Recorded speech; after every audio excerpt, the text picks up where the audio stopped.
देखिए, किशोरावस्था की विशेषताएं, करेक्टरिस्टिक्स ऑफ एडोलसेंस, इस पर चर्चा करेंगे आज। इस पर टॉपिक रहेगा अपना।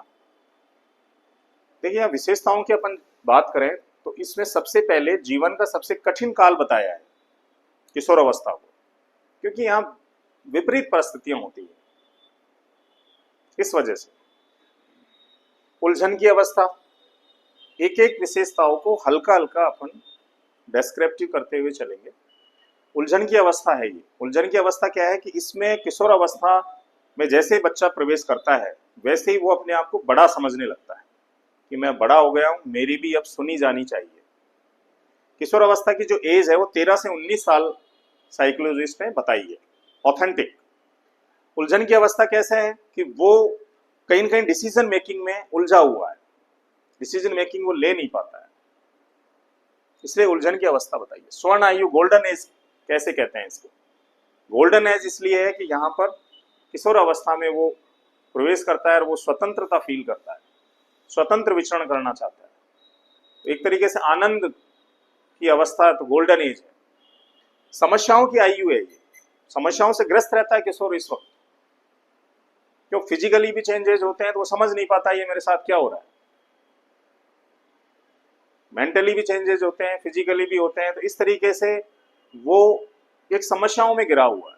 समस्या इस तरीके से भी होती है कि घर वाले कुछ और बोल रहे हैं, वो कुछ और बोल रहा है, तो विचारों में विरोधाभास यहाँ पर आता है, तो समस्या तो क्रिएट हुई उसके सामने।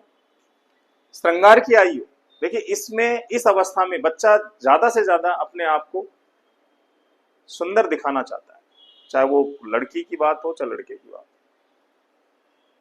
क्योंकि यह चेंजेज हो रहा है। तो वो काफी समय शीशे के सामने भी देता है, अपने आप को सुंदर भी दिखाना चाहता है। परिवर्तन की अवस्था, अगर किशोर अवस्था को एक शब्द में अगर इंगित किया जाए तो वो है चेंज। ये चेंज की अवस्था है, परिवर्तन की अवस्था है। नेक्स्ट चलेंगे, आंधी तूफान की अवस्था। स्टेने हॉल ने बोला था ये कि किशोर अवस्था क्या है, आंधी तूफान की अवस्था है, क्योंकि इसमें पोजीशन इस तरीके की रहती है कि संवेगों का आवेग इतना होता है कि आंधी तूफान की यहाँ पर इसको तुलना की गई है। दुखी अवस्था, किशोर अवस्था में किशोर दुखी रहता है कि काफी उसके फेवर में चीजें होती नहीं है, इसलिए वो दुखी रहता है। तनाव में संघर्ष की अवस्था, तनाव और संघर्ष की अवस्था भी बोला है इसको, जिसमें तनाव रहता है, संघर्ष करता है वो अपनी बात को रखने के लिए, अपनी बात को मनवाने के लिए। सुंदरता की आयु, ये हमने बता दिया यहाँ पर कि ये ज्यादा से ज्यादा अपने आप को सुंदर दिखाना चाहता है। जीवन की बसंत ऋतु है ये।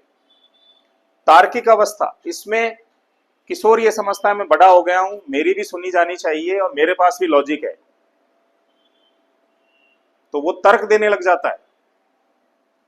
नेक्स्ट देखिए, नायक पूजा की प्रवृत्ति। देखिए यहाँ पर रोल मॉडल बना लेता है वो, ये मेरा हीरो है, चाहे वो क्रिकेटर हो सकता है, चाहे वो फिल्म स्टार हो सकता है, चाहे कोई आध्यात्मिक कोई गुरु हो सकता है, तो यहाँ वो नायक पूजा की प्रवृत्ति उसमें डेवलप होती है। विपरीत लिंगी आकर्षण, देखिए यहाँ पर विपरीत लिंगी आकर्षण भी डेवलप हो जाता है। स्वतंत्रता व विद्रोह की भावना, स्वतंत्रता व विद्रोह की भावना को समझिए। स्वतंत्रता किस तरीके से कि अब मैं बंदिशों से बाहर आ गया हूं, मेरे ऊपर घर वालों का इतना प्रेशर नहीं है, अब मैं भी बड़ा हो गया हूं, मेरी भी सुनी जानी चाहिए। विद्रोह की भावना, विद्रोह करता है, घर वालों के खिलाफ जाता है, इस तरीके की विशेषताएं पाई जाती हैं। स्व पहचान की खोज, स्व पहचान से यहाँ क्या तात्पर्य है कि खुद को पहचानना चाह रहा है कि मैं कौन हूं, मैं क्या हूं, इस तरीके की फीलिंग आती है।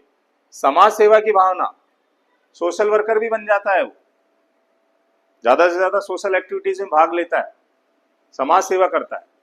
नेक्स्ट, शारीरिक परिवर्तन, फिजिकली चेंजेस तो होते ही हैं इसमें किशोर अवस्था में। काम शक्ति की परिपक्वता भी आती है। व्यवसाय के चुनाव की अवस्था है ये, बच्चा यहाँ पर एक चुनाव करता है कि ठीक है मेरा किस तरीके से कैरियर होगा, यहाँ वो सेलेक्ट करता है अपने कैरियर को। अमूर्त चिंतन की क्षमता का विकास। अमूर्त चिंतन क्या होता है? वो चीज या वस्तु जो उसे छुआ नहीं जा सकता, देखा नहीं जा सकता। जैसे चिंतन, मनन, मंथन, ये मानसिक क्रियाएं हैं। इनको डर, भय, क्रोध, इस तरीके की जो फीलिंग होती है, जो सिर्फ मस्तिष्क में होती है, मानसिक क्रियाएं हैं, उनको अमूर्त चिंतन कहते हैं। आत्मचेतना, स्वाभिमान, आत्मसम्मान। स्वाभिमान से जीना चाहता है वो, आत्मसम्मान से जीना चाहता है, उसको भी घर वाले समझें, उसको भी इंपॉर्टेंस दी जानी चाहिए। वो अपने आप को ये फील करता है कि मैं बड़ा हो गया हूं, मेरी भी सुनी जानी चाहिए। ये किशोर अवस्था की वो विशेषताएं थी और इस तरीके से इसका डेस्क्रिप्टिव था।